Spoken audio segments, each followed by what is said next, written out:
क्या आप भी फिजिक्स में 37 डिग्री और 53 डिग्री देख के कंफ्यूज हो जाते हो और पता ही नहीं चलता कब 4/5 और कब 3/5 होगा? अगर हाँ, तो इस वीडियो के बाद ये कंफ्यूजन और कभी नहीं होगा।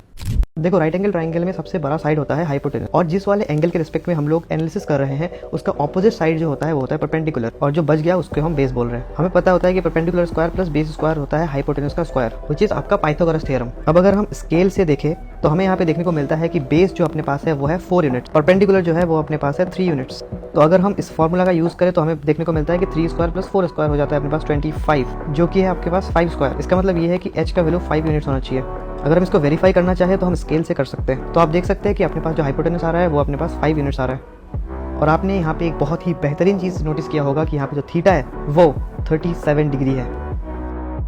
अब अगर हम इसी एनालिसिस को इस वाले एंगल के रिस्पेक्ट में करें तो हाइपोटेनस तो यही होगा, परपेंडिकुलर ये वाला होगा और बेस अपने पास ये वाला होगा, राइट। तो यहाँ पर भी अगर हम देखें तो यहाँ पे परपेंडिकुलर अपने पास बन जाएगा 4 यूनिट्स, बेस अपने पास बन जाएगा 3 यूनिट्स और हाइपोटेनस अपने पास 5 यूनिट्स ही है।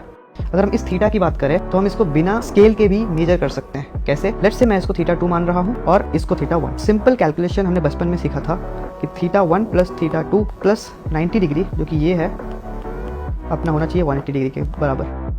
तो इससे हमें मिलता है कि थीटा 2 जो है वो अपने पास 53 डिग्री।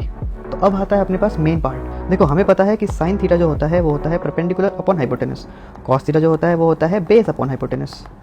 तो इस ट्राइंगल से हमको सिंपली देखने को मिल रहा है कि साइन 37 डिग्री हो जाएगा 3/5, कॉस 37 डिग्री हो जाएगा 4/5, साइन 53 डिग्री हो जाएगा 4/5 और कॉस 53 डिग्री होगा 3/5। तो आप खुद से tan 37 डिग्री और tan 53 डिग्री को कैलकुलेट कीजिए। अब बात आ जाती है कि हमें याद कैसे रहेगा। देखो, मैं तुमको 2 तरीके बताऊंगा और दोनों लॉजिकल तरीका है। तुम अगर एक चीज अच्छे से नोटिस करो तो तुम्हें पता लगेगा कि साइन थीटा और कॉस थीटा का जो वैल्यू है वो बेसिकली 0 से लेके 1 के बीच में होता है, और ये दोनों इंक्लूडेड भी है। अब बात आ जाती है कि जब थीटा का वैल्यू 0 से लेके π/2 यानी कि 90 डिग्री तक होता है तो उस डोमेन में साइन थीटा का वैल्यू इंक्रीज करता हुआ दिखता है और कॉस थीटा का वैल्यू डिक्रीज करता हुआ। तो इन वैल्यूज में आप देखो कि 3, 4 और 5 का ही खेल है। तो अगर हम 37 डिग्री और 53 डिग्री में कंपेयर करें तो ऑफ कोर्स 53 डिग्री बड़ा है। तो जब साइन की बात आएगी तो जो बड़ा वैल्यू है दैट इज 4/5 ये अपने पास आएगा। जब कॉस की बात आएगी तो छोटा वैल्यू है व्हिच इज 3/5 ये अपने पास आएगा। और 5 साइन और कॉस में नीचे रहेगा ही, क्योंकि नीचे हाइपोटेनस था और हाइपोटेनस सबसे बड़ा था।